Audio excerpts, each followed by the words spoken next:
Welcome to Sword and Shield, the official podcast of the 960th Cyberspace Wing. Join us for insight, knowledge, mentorship, and some fun as we discuss relevant topics in and around our wing. Please understand that the views expressed in this podcast are not necessarily the views of the U.S. Air Force nor the Air Force Reserve, and no endorsement of any particular person or business is ever intended.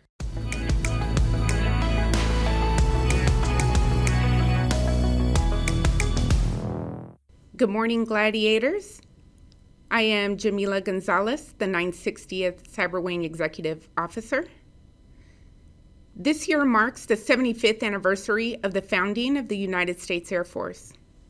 As we look back on our establishment as an independent service, we are humbled by those who came before us. They were always ahead of their time.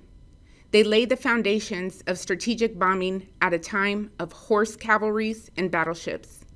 They prepared America for the space age and nuclear and conventional confrontation with the Soviet Union, even as the U.S. military demobilized from World War II and Korea. They guided advances in precision, stealth, sensors, and information technology that gave America its clearest strategic advantages in conflicts from the Cold War through our operations against violent extremists after 9/11. These men and women were not just visionaries, they were heroes. Before there even was an Air Force, Doolittle's Raiders flew their B-25s unescorted on a one-way bombing run over Tokyo, hoping to boost American morale in the wake of Pearl Harbor, but not knowing whether they would survive to return home. They were followed by those who fought and died in the skies above Europe, Korea, and Vietnam, by those who were shot down and captured, tortured, or killed deep in hostile territory, and by those who stood shoulder to shoulder with our soldiers and Marines to bring the full weight of air power against enemy troops. Our airmen have become known for another kind of heroism too, the kind it takes to break down barriers that divide us and prevent America from fully realizing the promises of freedom and fairness embodied in the Declaration of Independence and the Constitution. The Tuskegee Airmen displayed unmatched skill and valor while facing the shameful discrimination of Jim Crow laws and attitudes that sought to disallow and discredit their service in World War II. In that same conflict, the Women Air Force Service Pilots, the WASPs, paved the way for airmen and women in military aviation, putting their lives on the line every day with no recognition. WASPs tested, ferried, and delivered aircraft, freeing up as many male pilots as possible for combat. The legacy of these trailblazers, up through more recent years, that have seen women in all combat roles, and the Air Force, led by the first woman service secretary and the first Black service chief, have given us a force that is stronger for the diversity of those who serve. The United States Air Force, the home of these dreamers and doers, was born with the passage of the National Security Act on September 18, 1947. Since then, anytime and anywhere America and its allies have needed air power during the past 75 years, airmen have answered the call. They faced down a strategic competitor in the Cold War, and when terrorists attacked us and threatened to export their violence around the world, we took the fight to them in Afghanistan and later in Iraq and Syria. Today, airmen remain engaged in every region of the world across the full spectrum of military operations as part of America's joint force.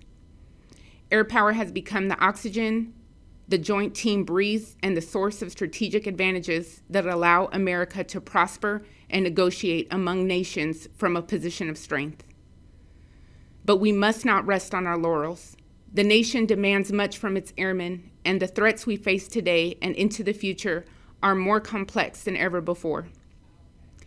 With the rise of strategic competitors and the proliferation of technology intended to eliminate our air power advantage, our security is no longer assured.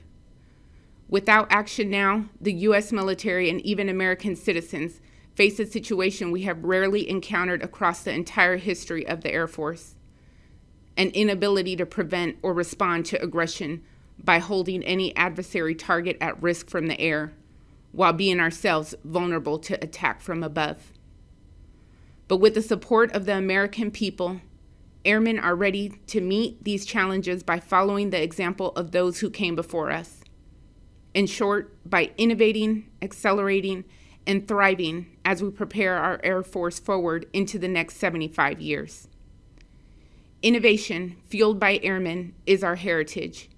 It is an integral part of how we train and employ our force. If our nation's military is to remain the best in the world, we need to do our part to challenge the status quo and make necessary changes so we are ready for tomorrow. Accelerating that change is the name of the game. Since Chuck Yeager first broke through the sound barrier in 1947, the Air Force has done everything in its power to outpace our adversaries and keep up with rapid technological developments in the commercial sector. But bureaucracy and our ability to improvise with aging systems have led to dangerous complacency. Our adversaries are moving forward at an unprecedented pace, and we cannot wait to decide and act. Now is the time to build tomorrow's Air Force. Finally, we must thrive by ensuring that all airmen reach their full potential. We must recognize that resilience and diversity add to our strength. We must train hard in demanding ways to be ready to execute our mission even in the most challenging environments. The joint force and our nation depend on the Air Force more than ever, today and in the decades ahead. Our ability to innovate, accelerate, and thrive will determine our success in the future. Those qualities are the heritage of airmen, the foundation of the accomplishments of the past 75 years that we are celebrating. With the support of the American people and their elected officials, history can repeat itself. In 75 years, the veterans of tomorrow's wars can look back and say that airmen once again saw the future and made sure America was ready. It is my hope that they will be as proud of what American airmen built for them as I am of the Air Force's legacy today.